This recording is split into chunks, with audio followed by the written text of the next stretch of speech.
Ahoy pirates! This is the story of facing the biggest risk as a digital nomad, health issues, and how to prepare for the worst case scenario. Watch closely because many nomads struggle to get help when they need it most. A successful digital nomad journey starts with proper preparation, and this video will walk you through them all, including how to avoid my friend Zoe's biggest mistake, choosing the wrong insurance.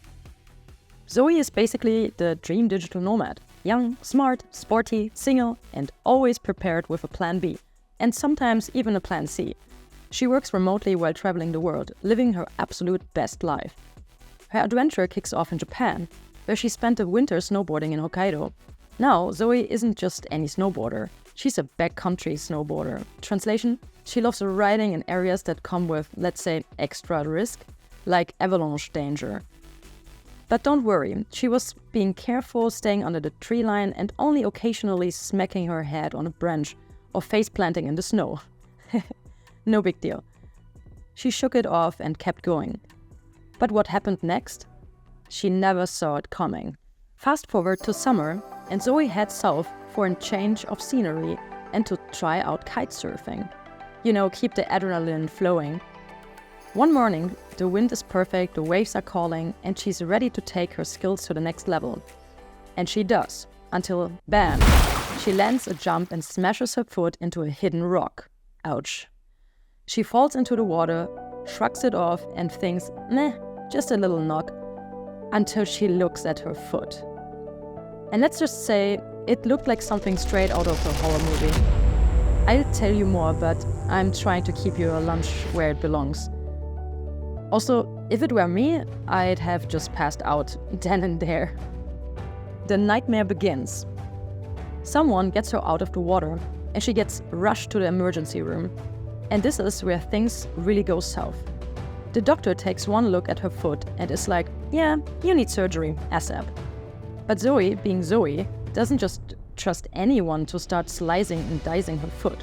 She wants to make sure her insurance covers it, and ideally, she'd rather get the surgery back home, where she actually understands the medical system. Problem? She has no idea how to make this happen. She tries calling her family. No answer, because, you know, time zone exists. She tries contacting her travel insurance. Oh surprise, they only accept claims via actual phone calls. Not email, not chat, just an old school landline phone call, which she obviously doesn't have access to.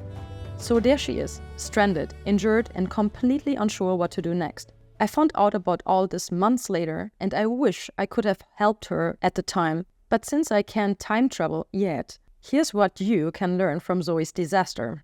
How to avoid this mess like a pro. Get a travel medical insurance that doesn't suck. Zoe could have saved herself so much stress if she'd had something like Safety Wing travel medical insurance. Why? Because they have 24/7 human support via chat, not just some outdated phone system from the 90s. And the best thing is, must have travel insurance for Japan. If you're applying for the digital nomad visa, Japan requires travel medical insurance that covers your full stay. I highly recommend my partner Safety Wing, which is approved by the Japanese government and embassies for visa applications, affordable and flexible, and covers accidents, medical emergencies, and more.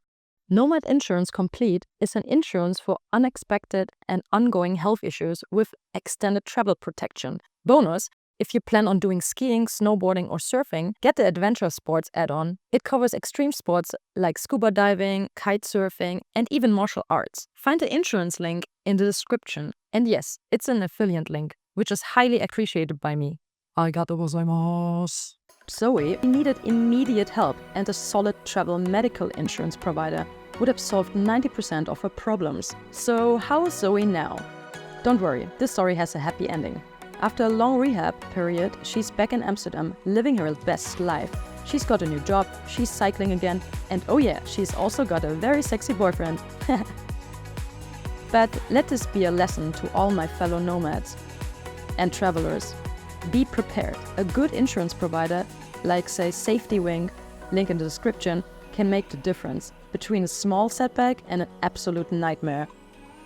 Check out this video next to plan your digital nomad life in Japan and how to get a visa. And live your ikigai.